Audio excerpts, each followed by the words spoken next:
नमस्कार. स्वाद कट्टावी संगीमध्ये आपलं स्वागत आहे. आज आपण साधी, सोपी आणि चवीला मस्त लागणारी दह्याची कढी बघूया. त्याच्यासाठी लागणारे साहित्य: मीठ, हळद, मोहरी, जिरं, बेसन पीठ, दही, तेल, लसणाच्या पाकळ्या, हिरव्या मिरच्या, कढीपत्ता, कोथिंबीर आणि आलं. अगोदर मिक्सरच्या भांड्यामध्ये 1 चम्मच जिरं टाकून घेते. त्याच्यानंतर त्याच्यामध्ये थोड्या 4-5 लसणाच्या पाकळ्या घालते. अशा प्रकारे कोथिंबीर चांगली स्वच्छ धुवून घेतलेली आहे, ती घालून घेते. त्याच्यानंतर थोडंसं अर्धा चमचभर मीठ घालून घेते. त्याचबरोबर अर्धी चमच हळद घालून घेते. त्याचप्रमाणे 2 चमच मी बेसन घेतलेले ते घालून घेते त्याच्यामध्ये. तसेच हिरव्या मिरच्या 3 घातलेल्या आहेत.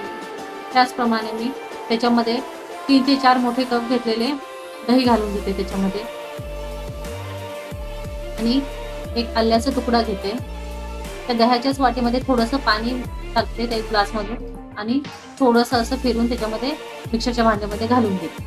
अशा प्रकारे हे मी मस्त मिक्सरला 1-2दा असं फिरवून घेणार आहे. हे बघू शकता तुम्ही.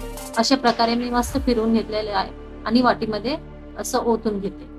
अशा प्रकारे तसेच मिक्सरच्या भांड्यामध्ये 1 ग्लास पाणी घालून मी हे पूर्ण त्या वाटीमध्ये असं ओतून घेतलं आणि पातळ करून घेतलेलं आहे. त्याचप्रमाणे 7-8 लसणाच्या पाकळ्या मी चांगल्या अशा खलबत्त्यात ठेचून घेतलेल्या आहेत. एका साईडला कढई तापत ठेवली. त्याच्यामध्ये 3 ते 4 चम्मच तेल घालून घेतलेलं आहे. तेल गरम झाल्यावर अशी मोहरी त्याच्यामध्ये टाकून घेऊया. मोहरी चांगली तडतडली तर मग जिरे घालून घेऊया. त्याच्यामध्ये अर्धा चमचभर जिरे घालूया. ठेचलेल्या लसणाच्या पाकळ्या त्याच्यामध्ये घालून घेऊया. अशा प्रकारे ठेचलेल्या लसणाच्या पाकळ्या घालून झाल्यावर आपण त्याच्यामध्ये कढीपत्ता घालूया. कढीपत्ता घातल्यानंतर गॅस कमी करायचा. गॅस कमी करून झाल्यावर त्याच्यामध्ये अर्धा चमचभर हळद घालून घेऊया आणि चांगलं असं मिक्स करून घेऊया. त्याचप्रमाणे आपण मिक्सरला जे ग्राइंड केलेलं होतं ते आपण त्याच्यामध्ये ओतून घेऊया. अशा प्रकारे हे बघा, अशी चांगली अशी फोडणी बसायला पाहिजे. कढईमध्ये चांगली फोडणी बसल्यावर आपण असं चांगलं असं हलवून घेऊया. कढी पूर्ण अशी हलवून घ्यायची. चांगली कढी हलवत राहिल्यावर ती फुटत नाही आणि तुम्हाला जेवढं आवश्यकतेनुसार असेल तेवढं आपण पाणी कमी जास्त वाढवू शकतो. तुम्हाला जर कढी पातळ पाहिजे तर पाणी वाढवू शकता आणि जरा कढी अशी घट्टच पाहिजे असेल तर थोडंसं पाणी कमी घालू शकता.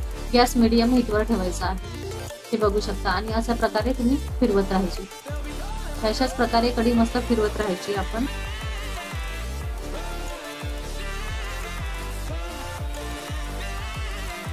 तुम्ही बोलत नाही प्रॉब्लेम.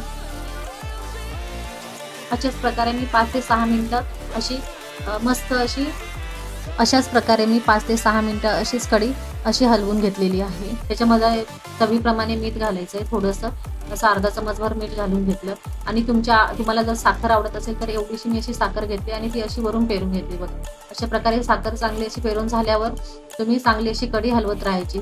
कढी जोपर्यंत हलवा 1 उकळ येस तोपर्यंत अशीच कढी हलवत राहायची. अशा प्रकारे बघू शकता तुम्ही. चांगली अशी 1 उकळ आल्यानंतर आपण गॅस बंद करायचा आहे.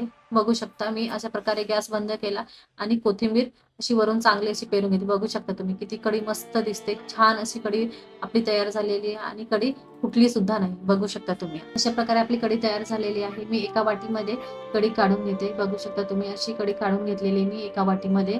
ती छान पांढऱ्या भाताबरोबर आपण खायची. एकदम भारी लागते आणि लोणचं सोबतच पापड पाहिजे. 1 नंबर लागते आणि पुड्याची चपाती.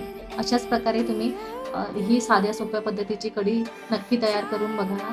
मस्त लागते चवीला. अशाच माझ्या नवनवीन रेसिपीसाठी स्वाद कट्टावी संगीला फॉलो करा, लाईक करा, सबस्क्राईब करा आणि माझे नवीन व्हिडिओ बघण्यासाठी बेल आयकॉनवर क्लिक करा. धन्यवाद.